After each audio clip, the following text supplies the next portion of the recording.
Assalamualaikum warahmatullahi wabarakatuh. Buenos días, todos. I Ilham Maulana, presentaré sobre EVA, Economic Value Added and Ingreso Residual Costo de Capital. Assalamualaikum warahmatullahi wabarakatuh dan selamat pagi semua. Saya Ilham Maulana akan mempresentasikan tentang EVA, Economic Value Added, Residual Income, dan Cost of Capital. Dan jadi itu apa sih itu Eva? Menurut Economic Value Added itu sebagai alternatifnya ROI, Return on Investment, adalah sebuah pengukuran kinerja perusahaan yang dimana dapat dengan mudah diintegrasikan dalam bentuk aktiva perusahaan itu dengan kesehari-hariannya, atau kita bisa dengan sebut juga dengan EVA. Itu adalah merupakan sebuah alat pengukur yang dimana itu perusahaannya itu dapat diukur dengan melihat antara tingkat pengembalian modal dan biaya modalnya itu.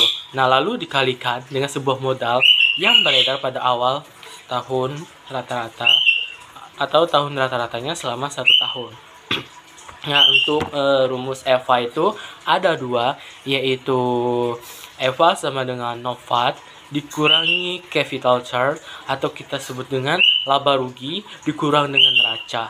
Nah, itu untuk mencari capital charge itu adalah investment capital dikali cost of capital. Nah, untuk yang kedua rumusnya itu adalah EBIT dikurang tax dikurang WCC, atau kita sebut dengan Weighted Average Cost of Capital. Nah, atau kita sebut dengan biaya modal rata-rata tertimbang. Nah, di sini ada sebuah latihan yang dimana itu adalah PT Lasido itu setelah membebankan bunga yang dibayarkan atau kita sebut dengan EBIT. Nah, itu pada sumber pada akuntansi 2013 yang lalu, nah adalah sebesar 1 miliar. Nah, pada pajak penghasilan perusahaan tersebut yang harus dibayarkan itu sebesar 35%. Nah, atau kita sebut dengan juga sebesar 350 juta. Nah, untuk biaya modalnya itu ditetapkan sebesar 18% dari jumlah modal keseluruhan yang diinvestasikan itu sebesar 2.500.000. Nah, baru kita di sini dengan masukkan dengan rumus yang kedua, yaitu dengan EVA sama dengan EBIT dikurang tax dikurang WICC. Nah, di sini EBIT itu adalah laba sebelum bunga dan pajak, itu adalah sebesar 1 miliar dikurang sebuah tax itu ada 350. Nah, itu dibuka tutup kurung antara EBIT dikurang taxnya. Nah, untuk yang WICC-nya itu dikurang, di sini kan sudah dijelaskan biaya modal rata-rata itu sebesar 18%. 18% ini dimasukin dikali dengan sebesar 2.500.000.000. Nah, sehingga di dalam sebuah pengurangan itu EBIT kurang tax itu sebesar 650 juta dikurang dengan hasil dari WICC-nya itu sebesar 450 juta. Nah, dengan hasil tersebut maka EVA Economic Value Added ini sebesar 200 juta.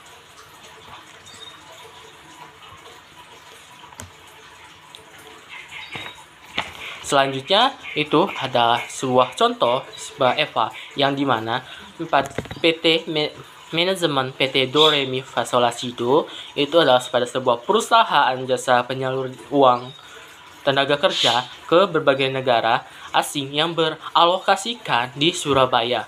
Nah, pada tahun 2014 dia pada menyajikan beberapa ringkasan data berikut.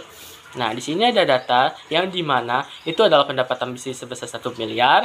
Nah, biaya operasinya 750 juta. Biaya investment capitalnya itu adalah 1.700.000.000 juta.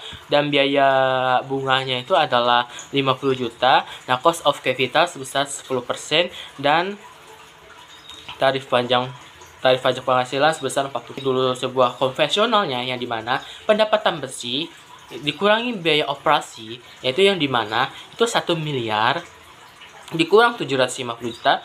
Jadi untuk laba usaha sebelum bunga dan kena pajaknya itu sebesar 250 juta.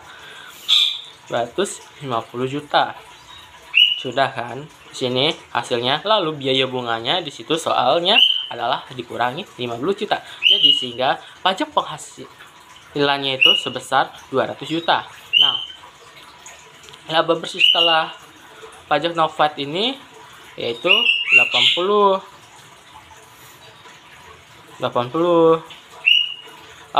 ribu. Ini dari mana? Dari 200 itu dikalikan dengan tarif, sudah di soal itu adalah tarif pajak penghasilannya itu adalah 40%. Jadi 200 juta dikali 40% itu sama dengan adalah 80 juta. Nah, sehingga pajak penghasilan dikurang laba bersih setelah pajak atau kita sebut dengan NOPAT itu adalah sebesar 120 juta. Itu capital charge-nya. EVA-nya 0. Nah, selanjutnya kita nyari sebuah EVA yang dimana itu adalah pendapatan bersihnya itu adalah sebesar 1 miliar, sama dengan yang konvensional tadi, dikurangi biaya operasi 750. Jadi sehingga laba usaha sebelum bunga dan kena pajak itu sebesar 250. Nah, biaya bunganya itu tidak ada. Karena ini kita hanya menghitung ekonomi value added-nya, berarti biaya bunga itu tidak termasuk dengan perhitungan EVA, ekonomi value added tersebut. Nah, sehingga dimasukinlah turun jadi 250 juta. Capek banget loh. Selanjutnya laba bersih setelah pajak NOPAT itu adalah sebesar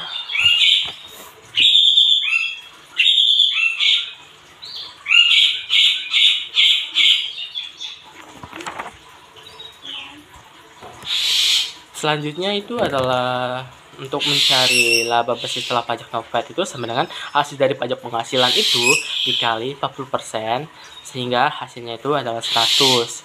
Nah, 250 dikurang 100 sama dengan 150. Oke, nah capital charge-nya itu kan tadi sebesar capital charge-nya itu adalah yang investment capital itu kan sebesar 1.700.000.000. Nah, itu dikalikan dengan 10%. Jadi 1.700.000.000 dikalikan 10% tersebut sama dengan 170 juta. Jadi sehingga yang laba bersih setelah pajak NOPAT dari penghasilannya itu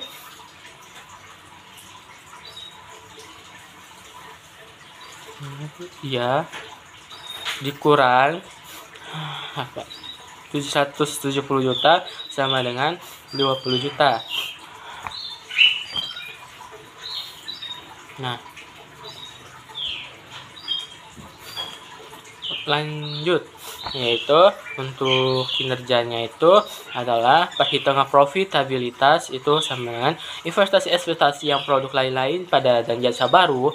Nah, itu serta teknologi baru itu yang akan menghasilkan sebuah pengembangan yang lebih tinggi dari biaya modal tersebut. Nah, untuk efisien operasinya itu telah meningkatkan margin operasi, penggunaan modal dan produktivitas.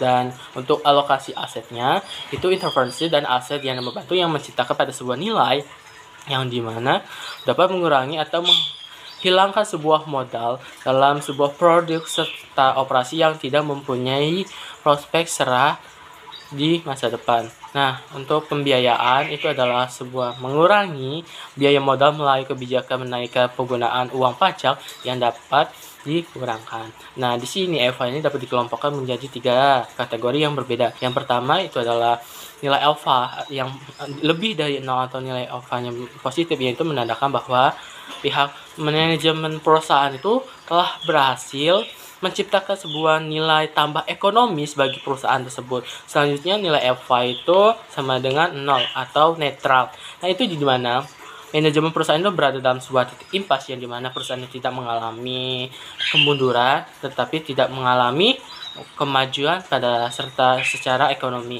Nah, nilai kurang dari 0 atau disebut dengan bernilai negatif itu yang dimana pihak manajemen itu tidak berhasil menciptakan nilai ekonomis yang menciptakan ekonomis bagi perusahaan tersebut. Nah, selanjutnya Untuk keunggulan dan kelemahannya itu, yang pertama keunggulan itu adalah EVA dapat menyelarikan sebuah tujuan yang dimana manajemen dari sebuah kepentingan dan pemegang saham, dimana EVA itu digunakan sebagai ukuran operasi dari mana manajemen yang mencerminkan keberhasilan perusahaan dalam sebuah menciptakan nilai tambah bagi pemegang saham dan investor tersebut. Nah, selanjutnya itu adalah EVA. EVA itu adalah sebuah pedoman bagi manajemen untuk meningkatkan laba operasi tanpa tambahan dana modal, mengekspor pembagian pinjaman piutang, dan menginvestasikan sebuah dana yang memberikan imbalan tinggi. Nah, selanjutnya untuk kelemahannya itu, yang pertama sulitnya untuk menentukan biaya modal yang benar-benar akurat, khususnya biaya modal sendiri. Nah, analis EVA ini biaya hanya menggunakan faktor kuantitatif. Nah, faktor kuantitatif itu adalah sebuah data yang dimana dengan menggunakan data SPDSS untuk membandingkan sebuah nilai data-data yang secara menggunakan nilai. Sedangkan untuk kinerja perusahaan secara optimum perusahaan yang diukur dengan faktor kuantitatif dan kualitatif. Nah, untuk faktor kualitatif ada sebuah perbandingan dari sebuah pendapatan dari lapangan untuk mewawancarai dari pendapatan dari orang tersebut melalui dari lingkup lapangan kerja tersebut. Itu adalah jadi untuk menebak sebuah kesimpulan untuk menjadi sebahan faktor kualitatif tersebut. Nah, untuk residual ini adalah residual income, itu adalah laba yang dihasilkan di atas target pengembangan investasi pada suatu pusat laba. Nah, untuk residual income ini adalah RI sama dengan laba dikurang investasi dikali target ROI, return on investment. Nah, selanjutnya itu adalah keunggulan dan kelemahan dari sebuah RI tersebut adalah pertama, keunggulan itu adalah membuat semua pusat laba memiliki saran yang sama untuk investasi yang sebanding. Yang kedua, yang berada untuk aset yang memiliki risiko yang berbeda. Nah, untuk kelemahannya itu pertama seperti hal yang pada return on investment. Nah, RI ini akan mendorong manajemen pusat laba untuk memusatkan orientasinya pada tujuan jangka pendek karena kinerjanya dibatasi hanya untuk pada satu periode akuntansi saja. Nah, yang kedua itu adalah seperti hal yang pada return on investment. Nah, hasil dari residual income ini adalah sangat dipengaruhi oleh metode penyusutan yang digunakan perusahaan karena yang dijadikan dasar perhitungannya itu adalah penilaian adalah laba usaha akuntansi yang seperti yang tercantum pada sebuah laporan laba rugi tersebut. Nah, langsung ke biaya modal, cost of capital atau kita sebut COC, itu adalah biaya modal adalah biaya yang harus dibayar oleh perusahaan atas penggunaan dana untuk investasi yang dilakukan perusahaan, baik itu dana yang berasal dari utang maupun dari pemegang saham tersebut.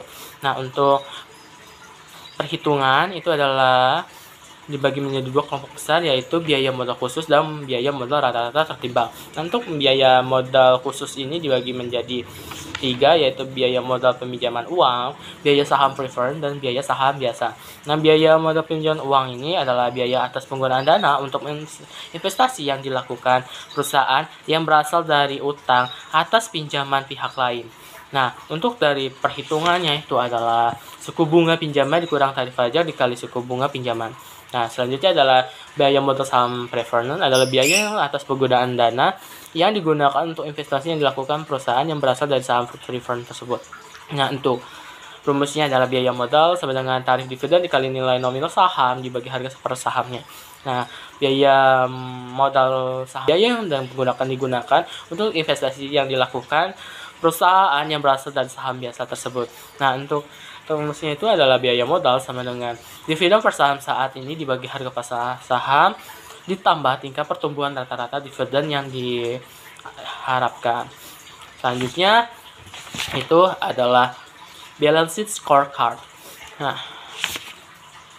untuk konsep dan definisinya itu adalah pada balance sheet scorecard itu adalah merupakan sebuah metode yang dimana perencanaan dan penilaiannya itu yang mencakup 4 profesi perusahaan, yaitu profesi keuangan, profesi pelanggan, proses bisnis internal, dan profesi pembelajaran serta pertumbuhan. Nah, di sini balance scorecard itu dapat memperkenalkan kinerjanya keuangan di masa depan yang meliputi perspektif. Yang pertama itu adalah pelanggan, yang kedua itu adalah proses bisnis internalnya, yang ketiga adalah pembelajaran, yang keempat itu adalah pertumbuhan.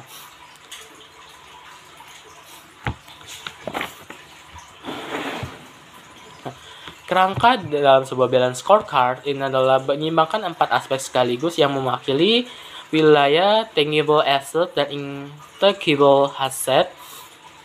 Adalah konsep keseimbangan dalam balance scorecard. Itu ada 3, yaitu yang pertama keseimbangan antara indikator yang keberhasilan keuangan dan non keuangan.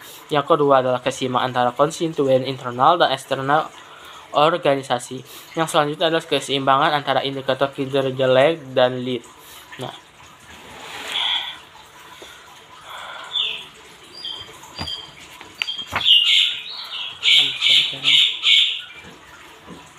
di sini ada 4 perspektif balancing scorecard. Yang pertama adalah perspektif keuangan, yang dimana balance scorecard ini menggunakan perspektif keuangan karena ukuran keuangan itu sangat penting dalam sebuah memberikan suatu ringkasan konsentrasi yang tindakan energinya sudah diambil. Nah, untuk kinerja keuangan itu memberikan tunjuk apakah strategi perusahaan, implementasi dan pelaksanaan itu memberikan kontribusi atau tidak kepada peningkatan laba perusahaan. Nah, dan di sini ada 3 tahap perkembangan industrinya, yaitu growth, substance, dan harvest. Growth itu adalah perusahaan yang sedang bertumbuh berada pada awal siklus hidup perusahaan. Nah, perusahaan ini menghasilkan produk pada jasa yang memiliki sebuah potensial pada pertumbuhan. Untuk memasarkan potensi ini, perusahaan harus melibatkan sumber daya yang cukup banyak untuk mengembangkan atau meningkatkan berbagai sebuah produk dan jasa yang baru. Nah, membangun dan memperluaskan fasilitas produk, membangun kemampuan operasi, menanamkan investment dalam sebuah sistem, infrastruktur dan jaringan distribusi yang akan mendukung terciptanya hubungan dengan berbagai pihak dan memelihara serta mengembangkan hubungan yang erat dengan pelanggan. Yang kedua adalah sustain. Sebagai besar unit bisnis perusahaan berada pada tahap bertahan, yaitu situasi yang mana unit bisnis ini masih memiliki sebuah daya tarik bagi penanaman investment, dan investmentnya itu ulang tetapi diharapkan mampu menghasilkan pada pengembalian modal yang cukup tinggi. Nah, selanjutnya adalah harvest. Nah, sebagai unit bisnis yang akan pada tahap kedewasaan dalam sebuah siklus hidupnya, yaitu tahap yang dimana perusahaan itu ingin menuai investasi yang dibuat pada 2 tahap sebelumnya. Nah, di sini tidak lagi membutuhkan investasi yang besar, cukup untuk pemeliharaan peralatan kapitalitas, bukan perluasan atau pembangunan berbagai kapitalitas yang baru. Selanjutnya itu adalah perspektif pelanggan, yang dimana perspektif customer itu menginterpretasi bagaimana sih kondisi customer dan segmen pasar yang telah dipilih perusahaan untuk bersaing dengan kompetitor. Segmen yang telah dipilih ini mencerminkan keberadaan konsumen tersebut sebagai sumber pendapatan. Nah, dalam perspektif pelanggan balancing scorecard para manajer di sini adalah ada beberapa ukuran pertama. Yang pertama kepuasan pelanggan, yaitu tingkat kepuasan pelanggan terhadap layanan yang diberikan oleh perusahaan. Kedua, retensi pelanggan, yaitu tingkat kemampuan perusahaan untuk mempertahankan hubungan dengan pelanggannya, yang mungkin seperti seberapa besar sih perusahaan yang berhasil mempertahankan pelanggan lama. Nah, kedua akuisisi pelanggan baru, yaitu tingkat kemampuan perusahaan demi memperoleh dan menarik pelanggan baru dalam pasar. Nah, selanjutnya adalah pangsa pasar yang meningkat di segmen sasar.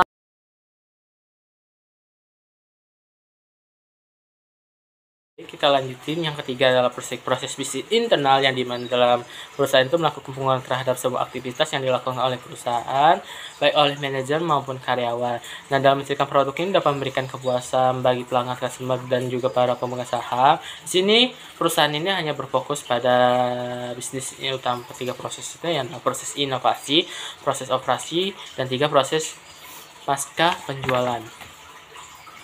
Proses inovasi ini adalah dalam sebuah proses inovasi unit bisnis, yang dimana memiliki sebuah kebutuhan pelanggan yang sedang berkembang atau yang masih tersembunyi, dan kemudian menciptakan produk atau jasa yang akan memenuhi kebutuhan tersebut. Yang kedua adalah proses operasi, yang dimana itu adalah langkah utama kedua dalam rantai nilai integral generik. Nah, adalah tempat yang dimana produk dan jasa diproduk dan disampaikan kepada pelanggan. Kedua, pelayanan purna jual. Langkah utama ketiga itu dalam rantai Nilai itu adalah layanan kepada pelanggan setelah penjualan atau penyampaian produk jasa. Tahap terakhir dan pengukuran proses bisnis internal adalah pengukuran terhadap layanan purna jual kepada pelanggan. Nah, selanjutnya itu adalah perspektif pembelajaran dan pertumbuhan, yang dimana pasti yang terakhir ini adalah proses pertumbuhan dan pembelajaran. Nah, organisasi bisnis itu memperhatikan karyawan, memantau kesejahteraan karyawannya, dan meningkatkan pengetahuan karyawan, karena dengan meningkatnya tingkat pengetahuan mereka akan meningkatkan pula kemampuan untuk berpartisipasi dalam pencapaian hasil ketika profesi di atas tujuan perusahaan. Ya, menurut saya itu. Eso es todo de mi presente, solo siento CDG algo mal, lo siento termino, assalamualaikum warahmatullahi wabarakatuh. Sekian dari presentasi saya, mohon maaf apabila saya salah berkata, saya mohon maaf. Assalamualaikum warahmatullahi wabarakatuh.